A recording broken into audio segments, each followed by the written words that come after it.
Very good afternoon to you. Just gone 4. Tom Swarbrick with you here on LBC. Now, at the next election, both Sir Keir Starmer and Rishi Sunak will present themselves as the candidates for change, asking us which version of the future we want. In Manchester this week, the Prime Minister began sketching out what he sees as Britain's future under another term of a Conservative government.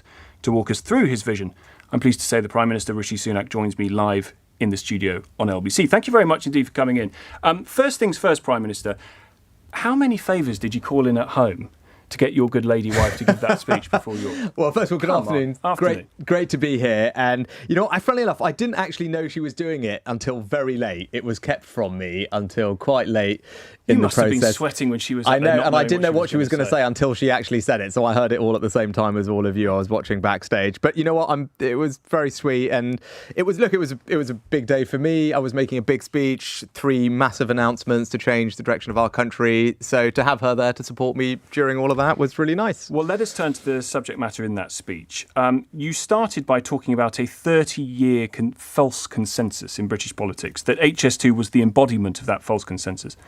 What does this new consensus understand about politics that the old one doesn't? So one thing I've been really struck by when I'm going around the country talking to people is the sense that politics just doesn't work the way it should. And, you know, what I think people put it down to, which I agree with, is that too often in the past, and it's not a party political thing, I think it's just a more general thing about our system, is that politicians focus on the short-term decision, the easy decision, rather than doing what's right for the long term of our country. And it's something that, you know, I've heard time and time again, and I think it is right. And COVID in Ukraine kind of expose some underlying issues, and that's what I want to change. So I want to change the direction of our country. I think that means you need to change how you do politics, and my approach is to do what I think is right in the long term, even if it's not easy. You saw that with the new course I charted on net zero, and you saw it this week with the 3 big announcements that I made at conference. And you said that HS2 was the embodiment of that false consensus. David Cameron and Boris Johnson have said that you are wrong to cancel that part of HS2. You are missing a once-in-a-generation opportunity. Are they the embodiment of the old consensus? What do they not understand? Yeah, I think, look, same as when I made my decision on net zero to take a different course towards it, more pragmatic, proportionate course that would save families £5,000, £10,000, £15,000. I got criticism for that. So the old consensus much less pragmatic, much less proportionate. I think it's just focused on what's right for the long term of the country and being open about the challenges we face and what's required to confront them. If you talk about HS2, I mean, look, the facts have changed, right? This project was greenlit over a decade ago. Since then, the costs have more than doubled. We've had a pandemic, which has totally changed how people travel, particularly business travel. The economic rationale for it has changed. And the evidence that we now have is that there's different forms of transportation that we need to invest in if we really want to spread opportunity and create growth and jobs around our country. So look, the facts have changed since it, as I said, the original decision. And my view is, look, when the facts change, you should have, and politicians should have, the courage to change direction. And I'm fresh to this. I'm new. I've looked at this fresh. And I fundamentally think that, you know what, if we're going to spend £36 billion, which is what we were slated to spend on the rest of this project, we're just better off spending that money penny for penny on hundreds of other projects around the country that will benefit people faster and so Cameron and Johnson in lots and of those different who ways. Aren't following the facts on this, the fact that economic... I think the facts have changed. Right. I think no one can... They can see that too. I mean, I don't think anyone can deny that. The costs of this project have doubled since it was greenlit over a decade ago. That's just a fact, right? I mean, the costs are just double. Yeah. We've had a pandemic which has changed business travel patterns. And I think we know much more now about how to drive growth around our country. And I know that as a Northern MP, what we need is connection between our towns and cities in the north, making it easier to get around them. They're missing that. I think, look, whoever it is, I know you're kind of focused on the personalities of it, but I'm just looking to the future. I'm just going to do what I think's right for the country. You say and here's a decision that I've made that, again, not easy, and people will take opposition with it, which is okay. But I genuinely believe this is the right long-term decision for the country, similar to the course I charted on net zero. Again, that's changing what went before, doing something different. I do think, I think people do want change. I want to see change in our country. That requires a different approach to how we make these decisions, and that's the kind of change that I'm going to bring. Politicians spent more time campaigning for change than actually delivering it. Have you got any examples of that? Yeah, I mean, again, net zero is a good example, right? Like, I think it's good that we have what are world-leading targets on meeting net zero, and that's something we could be very proud of our record already on delivering more decarbonisation than pretty much any other country. But just wishing these targets to happen isn't right. Like, we need to be for immigration to the tens of thousands. Well, hang on, I'll just finish one thing at a time, right? Like, so on net zero, and my point was very clear, is that we shouldn't just say these things. We should be honest with the country about what's required. And what I saw was a situation where ordinary families were being asked to pay £5,000, £10,000, £15,000 to whether it was change their car, rip out their boiler prematurely, do expensive upgrades. And that wasn't necessary in those timeframes to hit these targets. And I said, I'm not going to do that. We're going to change our approach to it and do something that is more supportive of families. That whether or not people agree or disagree with the decision that you've made, these decisions that you are unwinding are decisions taken by previous Conservative Prime Ministers. The promises to get immigration down to the tens of thousands, promises to fix social care, promises to build 300,000 homes a year. The politicians who have spent more time campaigning for change than delivering it are Conservative ones. You're looking in the past. I'm just looking to the future. The choice at the next election is a choice between Keir Starmer and me. I'm setting out for the country what I'm going to deliver, and that's really what the choice is going to be, right? It's not about what happened in the past. It's about who's going to change this country for the better in the future, and whether it's on the decision on HS2, the more pragmatic course to net zero, a new approach to our education system to set our kids up for the future, or the decision that I made on smoking. These are all big decisions which will change our country for the better in the future, and that is an example. They're all examples of the leadership that I'm going to bring. We don't elect presidents. We elect political parties, and your party, in your own words, has spent the last 13 years operating with a false consensus where they've spent more time talking about change than actually delivering it. No, I didn't say that. What I said that actually I thought politics over the last 30 years had been characterised by that. And actually, as 13 I said, in 30 is almost half of it. And as I said, when I go around the country talking to people, I don't think this is not necessarily about this party or that party. It's a sense that politics for a long time has just not focused on making the right long-term decision for the country, and in many cases just taking the easy way out, chasing the short-term headline. I don't want to do things differently.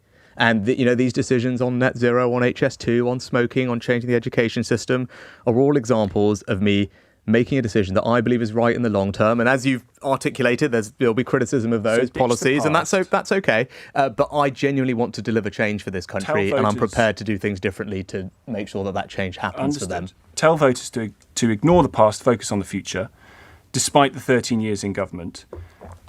What makes you so special to think that you could deliver the things that previous Conservative Prime Ministers have not been able to? Look, people can judge me on my track record, right? When I came into office, I set out 5 priorities. The first of those was to halve inflation, to ease the burden on the cost of living, because that's the most pressing challenge we faced. I'm really pleased that we are making progress. Inflation is now coming down.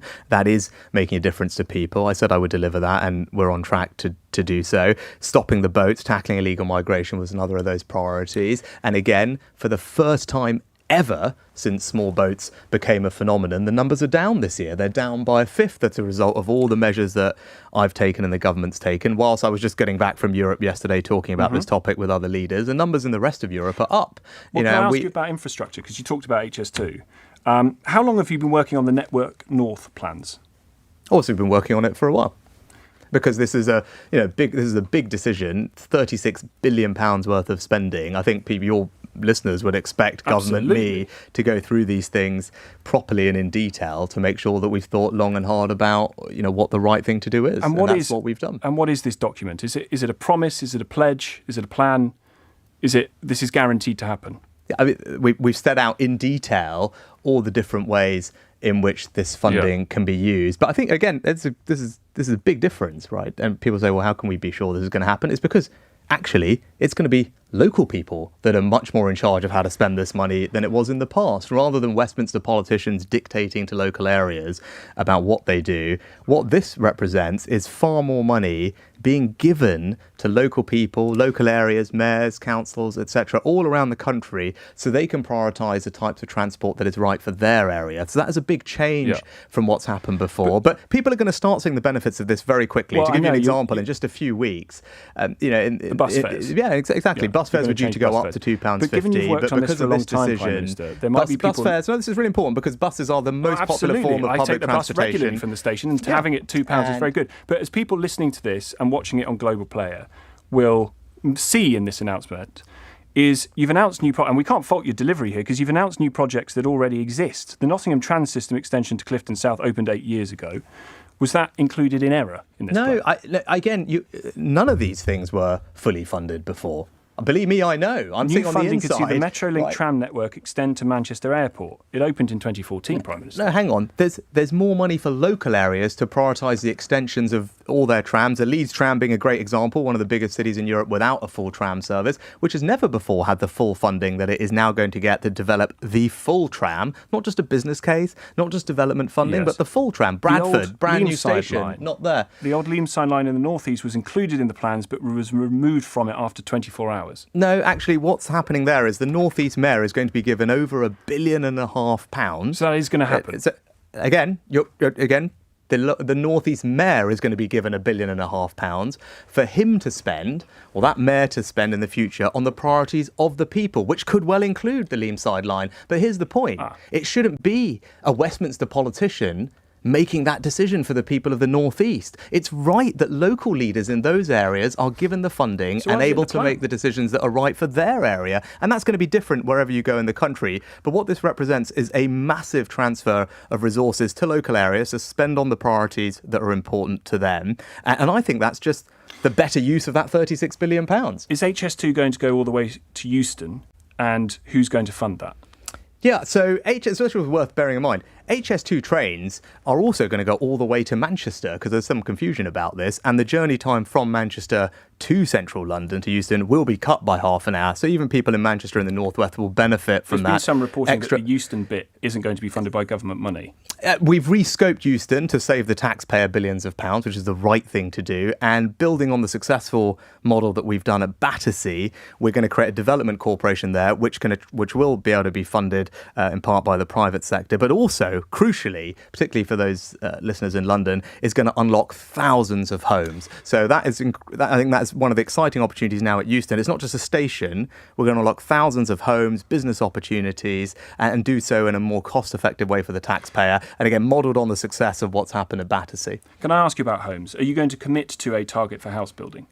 I say that the manifesto that I inherited committed us to delivering 1 million homes over this Parliament, and we are on track to deliver that. You've got to build more than 300,000 to deliver that target by next December. There's been no year since that target of 300,000 a year was brought in. I'm not quite sure your numbers are right, because the last time I had a look at this, we are on track to deliver the 1 million homes over this Parliament. And look, the place where house building is acutely not happening is in London, right? Under the Mayor Sadiq Khan's leadership, London is barely building just over half the homes that it needs. And that's why we stepped in, and I stepped in the summer. Wanting people Prime Minister, to build houses for this country now. It's all very well talking about the Labour Mayor. You're running the government. The Conservatives have been in charge for 13 years, and you haven't built the homes that you said they would. Actually, Tom, we said we'd build 1 million homes, and all the data shows we're on track to deliver those 1 million homes. And we just a few weeks ago, wanted to change a legacy EU law that we'd inherited that is currently blocking the building of 100,000 homes across the country, many of whom already have planning permission, and that was blocked by the Labour Party in the House of Lords. That is us trying to unlock house building across the country. But as I said, homes which already have planning permission, a defective EU law, and at the first sign of a difficult decision, what did the Labour Party do? Yeah, they ran for the hills, right? And we are trying to unlock those building homes. It's a legacy EU law that is on our statute books. We need to pass a new law to correct it and unlock these 100,000 homes. They've been given planning permission all around the country. Now, we tried to change that. The Labour Party blocked that in the House of Lords. So if anyone wants to know, when push comes to shove, who's going to do the right thing for the long term of this country? Who is going to deliver the homes for our young people? We just had an example of that a couple of weeks ago. It was the Conservative Party and Conservative government that was trying to do that, and blocked by Labour in the House of Lords. Talking of delivery, I know you're a big cricket fan. So as well as England bringing home the Cricket World Cup, are you going to be in India by the end of the Cricket World Cup to deliver a trade deal? I never put any arbitrary timelines on trade deals. That's not the right way to do negotiations. It doesn't help us. We're going to just keep going until we can get a deal that works for us. And that's been my approach to all these things. And we've taken advantage of Brexit to be the first European country to join the Trans-Pacific trade deal, which is an exciting opportunity. Could you guarantee that trade deal with India would not have an increase or a carve-out in the number of visas that will be given to you wouldn't expect me to comment on a trade negotiation on your radio station. Of course not, but we will make sure that we get a deal that works for the UK, right? And it's just an example of us taking forward. But again, I'm not going to comment on any of your speculation that we're going to get a trade deal that works for the country, and that's why we don't put arbitrary timelines on it. And that was one of the things I was talking about in my conference speech, taking advantage of the opportunities of Brexit. And hopefully we'll get onto the other policies I announced, whether it was tackling smoking. Absolutely. Well, I do want to ask you whether you have smoked. No. You've never smoked at all? No. But not that. But again, what? No, absolutely. What relevance does that have to anything? Right? That's not the issue. Here is about protecting our kids. Sure. And the point I was making is, we've got an opportunity to do something that will stop our kids growing up smoking. Smoking is the single biggest cause we have of death, disability and illness in the UK. It causes 1 in 4 cancers, 64,000 people die every year. And what do you make of the criticism that Mrs Thatcher, who you evoked in your conference speech, would be turning in her grave at the thought of a Conservative Prime Minister reducing choice, reducing freedom? Yeah, so look, I thought very hard about this. And again, I as I acknowledge, right, there'll be people who have disagreeing views on this, and I respect that. And actually had lots of support from lots of Conservatives for this policy over the past day or two since I announced it. But it kind of came down to this for me, is that I think unlike every other product that's legal, there's no safe level of smoking. It's not like other things. There's no safe amount of smoking that anyone can do. And the other thing is, I thought, and talking to people and thinking about it as a parent myself, if you talk to any parent and even people who smoke, and you ask them, do you want your kids to grow up to smoke? All of them would say no, of course not. And I had a chance to do something that would make that more likely to happen. Is there a safe level of obesity? And I thought I had a chance to do something that would make that happen, and that's why I wanted to take it. Again, it's the right long-term decision for the country. Smoking costs our NHS and society £17 billion a year. It's responsible for one NHS admission almost every minute. So look, this is something that in the long term will really benefit our country, and I'm pleased there's been a lot of support for it. And that's why, I said, this is an example of, as I said, doing things differently, taking a big decision. I know, as I said, there'll be criticism, and that's okay. But I think fundamentally that the Prime Minister, like me, should be doing these types of policies, these types of big decisions that can really change things for the better over time. There's lots more I want to ask you, particularly about tax cuts. I know that you've said that you don't speculate on tax policy ahead of any autumn statement, so I wonder whether that's... But I noticed that Jeremy Hunt, the Chancellor, suggested that if they were going to start cutting taxes, it would be businesses. Do you think that's the right priority? I don't think that's what he said. You're probably slightly putting words in it. He suggested that to my colleague Nick Ferrari. I think that's probably overreading it. I think Jeremy and I would say the same thing. Of course, as Conservatives, we want to bring taxes down for people. Of course we do want people to keep more of their own money. We have a very competitive environment for business taxes to make sure that businesses keep investing and creating jobs. And that's going to happen. You're going to deliver that. We've already delivered it. So you've said in your conference speech you're going to deliver more tax cuts. Yeah, and I also said very clearly that the best tax cut that I can deliver and Jeremy can deliver for the country right now is to halve inflation, because inflation is a thing that is causing prices to go up. Inflation is what's eating into people's pay packets, their savings. So the quicker we can bring inflation down, the better off everyone is going to feel. That's why it was the most important and first of my 5 priorities. And that's why I'm really pleased that we're making progress on it. The last few months of numbers show that inflation is now properly coming down. We've just got to stick to the plan and get it done, because I know things are tough, and this is the best way we can help people. This is the best tax cut we can deliver, is to halve inflation. Just before I let you go, I know that we're talking a lot about delivery and delivery from the right. One of the best deliverers from the right was, of course, David Beckham. And I know that you're watching the documentary that takes place. Sort this row out in the Beckham household for us. Is it possible to drive a Rolls Royce and still be working class? It was a very funny exchange. It's not for me to get in the middle of David and Victoria. That was my childhood. I grew up watching him. I'm an enormous fan. I think he's a British hero, and it's just a joy to be watching this documentary, reliving all those moments. So like everyone else who I'm sure is enjoying it, it's fantastic, and I'm pleased I've got the weekend to binge watch the rest of it. And it's not for style advice. We're not going to see you in a sarong anytime soon. No, I think I get enough commentary on what I wear for anyway. So, well, listen, thank you very much indeed for coming in. Rishi Sunak, Prime Minister of the United Kingdom, much. Here on LBC, where you can watch, of course, on Global Player as well. You're listening to Tom Swarbrick, the time 4:20. LBC Travel, I'm Dave Goff. There are long delays on the M25 anti-clockwise from junction 22 for St Albans round to junction 20 for Kings Langley after an accident earlier, so all the lanes are open. There are also long delays on the M25 anti-clockwise from junction 2 for the A2 to the Dartford Tunnel. That's after a vehicle broke down earlier. It's slow on the M4 westbound. One lane is closed because a car has broken down between junction 8 and 9 for Maidenhead and junction 10 for Wokingham. In Shepperton, Chertsey Road is partly blocked in both directions at Renfrey Way. That's because of an accident, so there are queues. There are delays in Leighton. Crownfield Road is closed in both directions between the High Road Leighton Stone and High Road Leighton. That's because of an accident. In Cockfosters, there are queues on the Cockfosters Road in both directions because of roadworks where there are temporary traffic lights at Beach Hill. On the Tube, there are minor delays on the Circle Line because of cancellations. On the trains, LNER, Thameslink and Great Northern have delays of up to 20 minutes from King's Cross to Peterborough. That's after a train broke down earlier. And some train companies are running to a reduced timetable. That's because of the union ban on overtime. LBC.